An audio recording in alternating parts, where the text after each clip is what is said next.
नमस्कार, बहुत स्वागत है आपका। आप देख रहे हैं भाग्य चक्र और मैं हूं आपके साथ शैलेंद्र पांडे। ज्योतिष में मंगल बड़ा शक्तिशाली और बहुत ज्यादा प्रभाव डालने वाला ग्रह माना जाता है। ऐसे में अगर मंगल आपकी कुंडली में राजयोग देता है तो वो राजयोग बहुत प्रभावशाली होता है, बहुत प्रबल होता है। आज बात करेंगे मंगल के राजयोगों के बारे में और जानेंगे कि मंगल के जो मुख्य राजयोग हैं उनका प्रभाव आपके जीवन पर कैसा पड़ता है। हम आज बात कर रहे हैं कि मंगल के राजयोग आपके जीवन में आपको क्या फायदा पहुंचाते हैं, लेकिन उसके पहले ये जानते हैं कि मंगल की ज्योतिष में भूमिका क्या है। मंगल को ग्रहों का सेनापति कहा जाता है। सेनापति का मतलब सुरक्षा करने वाला। तो ये आपके जीवन की, आपके स्वास्थ्य की और समस्याओं से आपकी सुरक्षा करता है। ये सुरक्षा का सबसे बड़ा ग्रह है। मंगल के पास दो राशियां हैं, मेष राशि और वृश्चिक राशि। मंगल मेष और वृश्चिक राशि का स्वामी है। ये व्यक्ति को साहस, आत्मविश्वास और शक्ति देता है। आपके जीवन में आपका कॉन्फिडेंस कितना है, आपका साहस कितना है, ये बात मंगल बताता है। मंगल व्यक्ति को जीवन में उतार चढ़ाव से बचा लेता है। जीवन में कितनी भी मुश्किलें आएं, अगर आपका मंगल बेहतर है तो आप समस्याओं को फेस करके, उनका सामना करके आगे बढ़ जाएंगे। अगर मंगल कुंडली में राजयोग देता है तो व्यक्ति को कम उम्र में, आम तौर पे 23-24 साल की उम्र में सफलता मिलनी शुरू हो जाती है। मंगल के अलग अलग विशेष राजयोगों पर हम बात करेंगे। हम आज बात कर रहे हैं मंगल के राजयोगों की और इसके प्रभाव की। तो सबसे पहले जानते हैं कि मंगल का पहला राजयोग कौन सा है और ये आपके जीवन को कैसे प्रभावित करता है।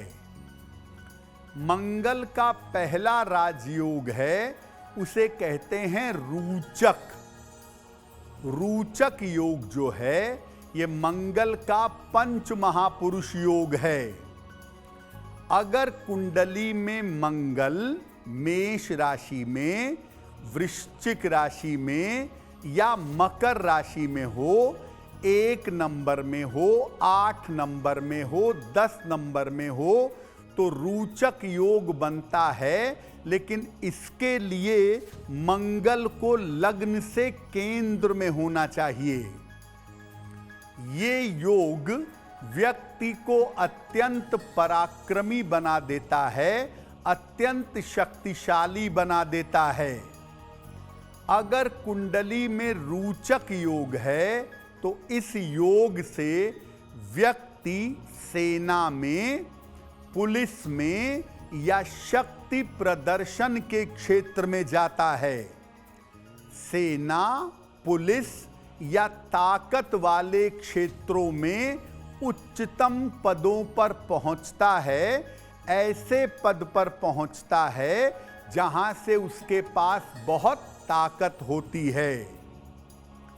इस योग के होने पर शक्ति का दुरुपयोग नहीं करना चाहिए। अगर आपकी कुंडली में रूचक योग है और ईश्वर ने आपको बहुत शक्ति दी है तो इस शक्ति का दुरुपयोग ना करें। ज्यादा से ज्यादा लोगों की सहायता करेंगे तो आपके लिए बहुत अच्छा होगा।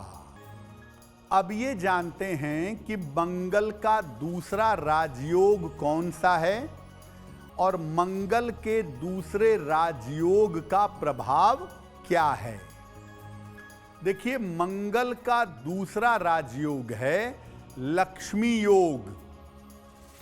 कुंडली में अगर चंद्रमा और मंगल एक साथ हों तो जीवन में लक्ष्मी योग बन जाता है।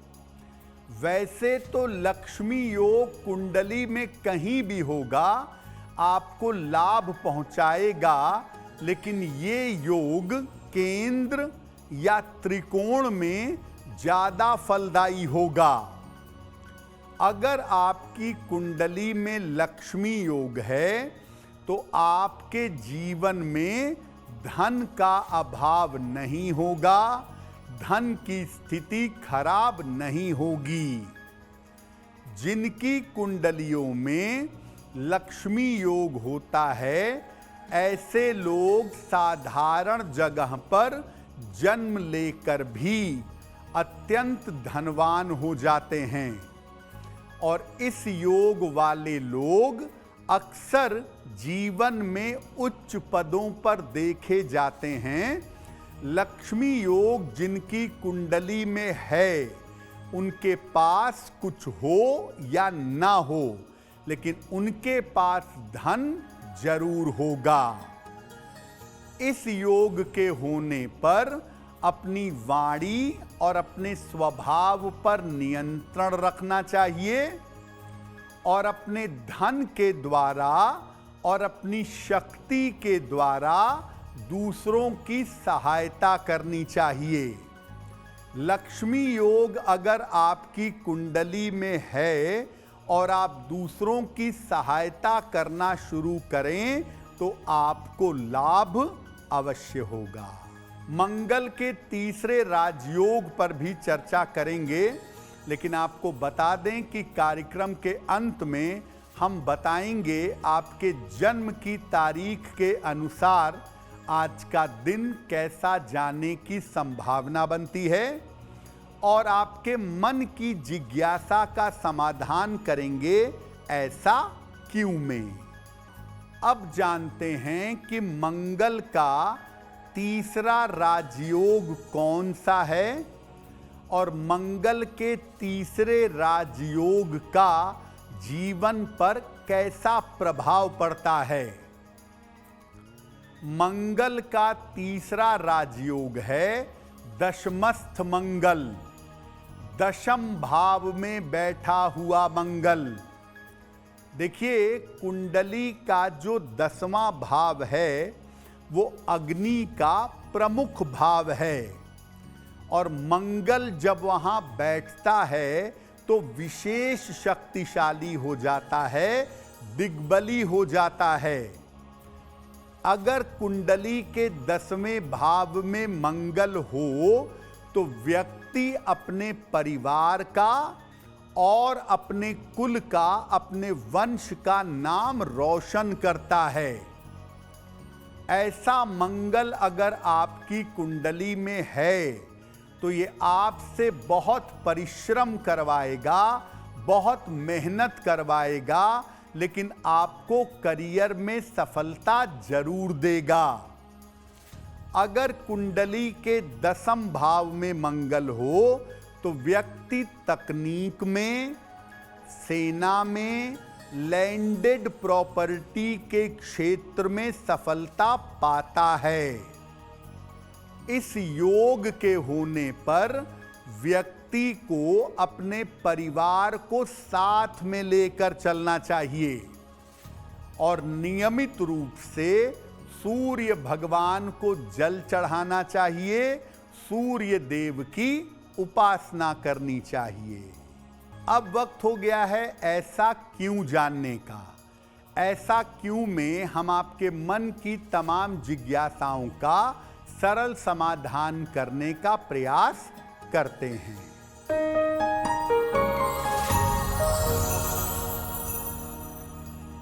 लोगों का ऐसा मानना है कि महिलाओं को हनुमान चालीसा नहीं पढ़नी चाहिए और हनुमान जी की पूजा नहीं करनी चाहिए। ऐसा क्यों?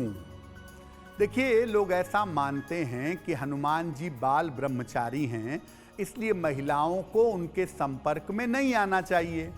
लेकिन देखिए, एक तो हनुमान जी ईश्वर के प्रतीक हैं, इसलिए उनके लिए कोई लिंग भेद नहीं है। मर्यादा जरूर है, लेकिन उनके भक्त स्त्री भी हो सकते हैं और पुरुष भी हो सकते हैं।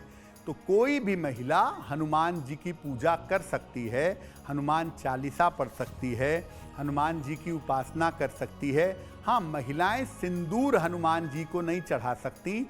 महिलाओं को अगर चढ़ाना है तो वो हनुमान जी को लाल फूल चढ़ा सकती हैं, लेकिन लिंग भेद के आधार पर किसी महिला को हनुमान जी की पूजा करने से रोका नहीं जा सकता। अगर आप मुझसे जुड़ करके अपनी समस्याओं का समाधान चाहते हैं और चाहते हैं कि आपकी समस्याओं को ज्योतिष के माध्यम से सुलझाया जाए, तो आप हमसे संपर्क कर सकते हैं, जुड़ सकते हैं एस्ट्रो तक पर।